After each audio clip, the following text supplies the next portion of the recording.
ದೇವರ ಅತಿ ಪರಿಶುದ್ಧವಾದ ನಿಮಗೆ ಮಹಿಮೆಯಾಗಲಿ. ಕ್ರಿಸ್ತನ ಮೂಲಕವಾಗಿ ದೇವರ ಲೋಕಕ್ಕೆ ಮತ್ತೊಂದು ಹೊಸ ಮುಂಜಾನೆಯನ್ನು ದಯಪಾಲಿಸಿದ್ದಾರೆ. ಹಾಗಾಗಿ ನಾವು ದೇವರಿಗೆ ಕೃತಜ್ಞ ಹೃದಯ ಉಳ್ಳವರಾಗಿರೋಣ. ಈ ದಿನದ ದೇವರ ವಾಕ್ಯ ಅರಣ್ಯಕಾಂಡಗಳು 23ನೇ ಅಧ್ಯಾಯ 19ನೇ ವಾಕ್ಯ. ಸುಳ್ಳಾಡುವ ಹಾಗೆ ದೇವರು ಮನುಷ್ಯನಲ್ಲ, ಮನಸ್ಸು ಬದಲಾಯಿಸಿಕೊಳ್ಳುವ ಹಾಗೆ ನರಪುತ್ರನೂ ಅಲ್ಲ. ಆತನು ನುಡಿದಿದ್ದನ್ನು ಮಾಡದಿರುವನೇ, ವಾಗ್ದಾನ ಮಾಡಿದ್ದನ್ನು ಆತನು ನೆರವೇರಿಸದಿರುವನೇ. ದೇವರಿಗೆ ಸ್ತೋತ್ರ. Numbers chapter 23 word 19. God is not like men who lie. He is not a woman who change his mind. Whatever he promise he does. He speaks and it is done. ದೇವರಿಗೆ ಸ್ತೋತ್ರ.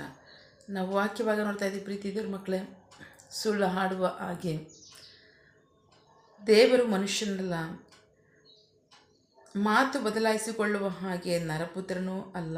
ಆತನು ನುಡಿದಿದ್ದನ್ನು ಮಾಡದಿರುವನೇ, ವಾಗ್ದಾನಗಳನ್ನು ಆತನು ನೆರವೇರಿಸದಿರುವನೇ. ದೇವರಿಗೆ ಸ್ತೋತ್ರ. ನಾವು ಇನ್ನೊಂದು ವಾಕ್ಯ ನೋಡೋಣ. 1 ಸಮುವೇಲನು 15ನೇ ಅಧ್ಯಾಯ 29ನೇ ವಾಕ್ಯ. First Samuel chapter 15 word 29. ಇಸ್ರಾಯೇಲಿನ ನಿತ್ಯ ಬಲವಾಗಿರುವ ಆತನು ಸುಳ್ಳು ಹೇಳುವುದಿಲ್ಲ, ಮಾತನ್ನು ಹಿಂತೆಗೆದುಕೊಳ್ಳುವವನಲ್ಲ, ಏಕೆಂದರೆ ಆತನು ಮನಸ್ಸು ಬದಲಾಯಿಸುವಂಥ ಮನುಷ್ಯನೂ ಅಲ್ಲ ಎಂದನು. ದೇವರಿಗೆ ಸ್ತೋತ್ರ. ಯೆಶಾಯ 55:11. ನನ್ನ ಬಾಯಿಂದ ಹೊರಟ ಮಾತು ನನ್ನ ಇಷ್ಟಾರ್ಥವನ್ನು ನೆರವೇರಿಸಿ ನಾನು ಉದ್ದೇಶಿಸಿದ್ದನ್ನು ಕೈಗೂಡಿಸದೆ ಹೊರತು ವ್ಯರ್ಥವಾಗಿ ಹಿಂದಿರುಗುವುದಿಲ್ಲ. ದೇವರಿಗೆ ಸ್ತೋತ್ರ. ಪ್ರೀತಿ ದೇವ್ರ ಮಕ್ಕಳೇ, ಈ ಮುಂಜಾನೆ ಸಮಯದಲ್ಲಿ ದೇವರು ನಿಮ್ಮ ಸಂಗಡದಲ್ಲಿ ಮಾತನಾಡ್ತಾ ಇದ್ದಾರೆ, ನಮ್ಮೆಲ್ಲರ ಸಂಗಡ ಮಾತನಾಡ್ತಾ ಇದ್ದಾರೆ. ನಾನು ಮಾತಾಡಿದ್ದೇನೆ.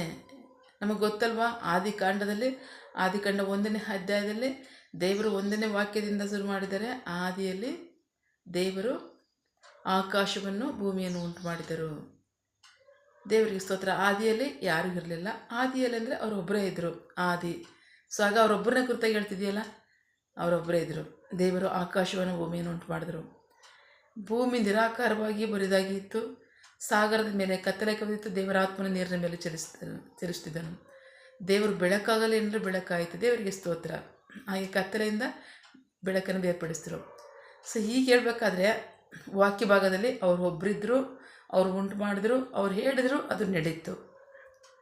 ಸೊ ಆದರೆ ಅವತ್ತು ಅದನ್ನು ಮಾಡಿದಾರಲ್ವ, ವಾಗ್ದಾನಗಳೆಲ್ಲ ನಡೆಸ್ಕೊಂಡು ಬಂದಿದ್ದಾರಲ್ವ, ಮಾಡ್ಕೊಂಡು ಬಂದಿದ್ದಾರಲ್ವ. ದೇವರಿಗೆ ಸ್ತೋತ್ರ.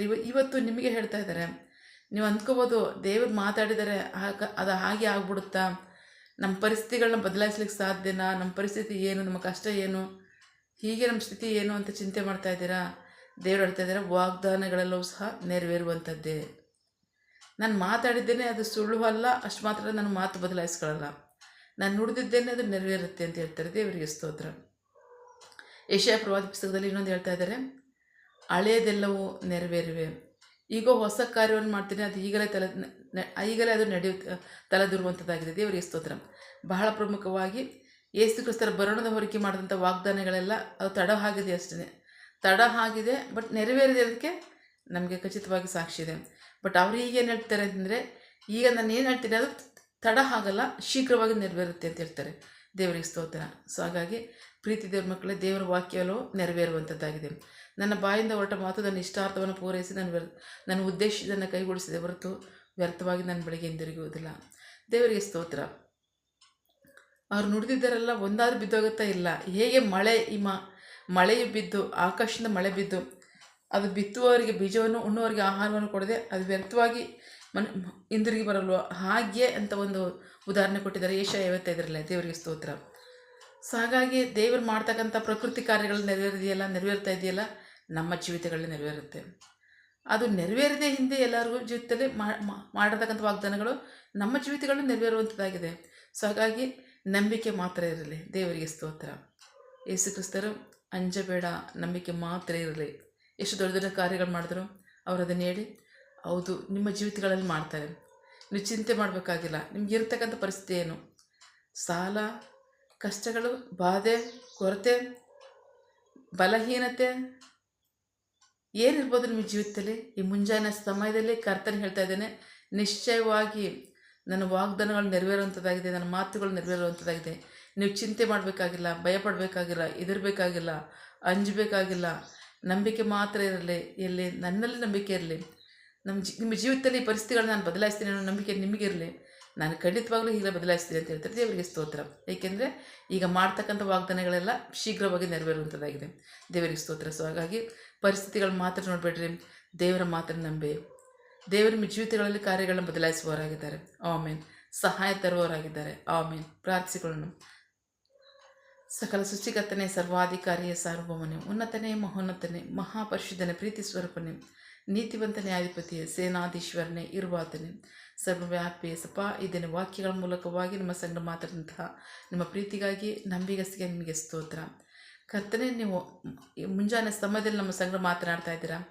ಸುಳ್ಳು ಹಾಡುವಾಗೆ ನೀವು ಮನುಷ್ಯರು ಅಲ್ಲ, ಅಷ್ಟು ಮಾತ್ರ ಅಲ್ಲ, ಮಾತು ಬದಲಾಯಿಸಿಕೊಳ್ಳುವಂತೆ ನೀವು ನರಪುತ್ರನೂ ಅಲ್ಲ ಅಂತ ದೇವರೇ ನುಡಿದಿದ್ದೀರಾ, ಅದನ್ನು ನೆರವೇರಿಸ್ತೀರಾ. ಸೊ ಹಾಗಾಗಿ ನಿನ್ನ ಜನರು ಯಾವ ಚಿಂತೆಯಲ್ಲಿದ್ದಾರೆ, ಯಾವ ಪರಿಸ್ಥಿತಿನಲ್ಲಿದ್ದಾರೆ, ಅವರಿಗೆ ನಂಬಿಕೆ ಇರಲಿ. ನನ್ನ ದೇವರು ಮಾತುಗಳನ್ನ ಕೊಟ್ಟಿದ್ದಾರೆ, ಅದು ನೆರವೇರುತ್ತೆ. ಆ ವಾಕ್ಯದ ಪ್ರಕಾರವಾಗಿ ನಾನು ಜೀವಿಸ್ತೇನೆ, ವಾಕ್ಯದ ಆಶೀರ್ವಾದಗಳನ್ನ ಸ್ವಂತ ಮಾಡ್ಕೊತೀನಿ ನನ್ನ ನಂಬಿಕೆ ಇರಲಿ. ಅವರ ಜೀವಿತಗಳಲ್ಲಿ ಅವರ ಪರಿಸ್ಥಿತಿಗಳನ್ನ ಬದಲಾಯಿಸಿ ಅವ್ರಿಗೆ ಸಮಾಧಾನವನ್ನು, ಸ್ವಸ್ಥತೆಯನ್ನು, ಆಶೀರ್ವಾದವನ್ನು ದಯಪಾಲಿಸಿ. ನಿಮಗೆ ಮಹಿಮೆಯಾಗಲಿ, ನಿಮ್ಮ ಜನರಿಗೆ ಆಶೀರ್ವಾದವಾಗಲಿ. ಆಮೇನ್. ನಿನ್ನ ಜನರು ಕೈ ಮಾಡ್ತಕ್ಕಂಥ ಕೆಲಸವನ್ನು ಆಶೀರ್ವದಿಸು. ಅವರ ಅವಶ್ಯಕತೆಗಳನ್ನ ಪೂರೈಸು, ಕೊರತೆಗಳನ್ನ ನೀಗಿಸು. ಆಮೇನ್.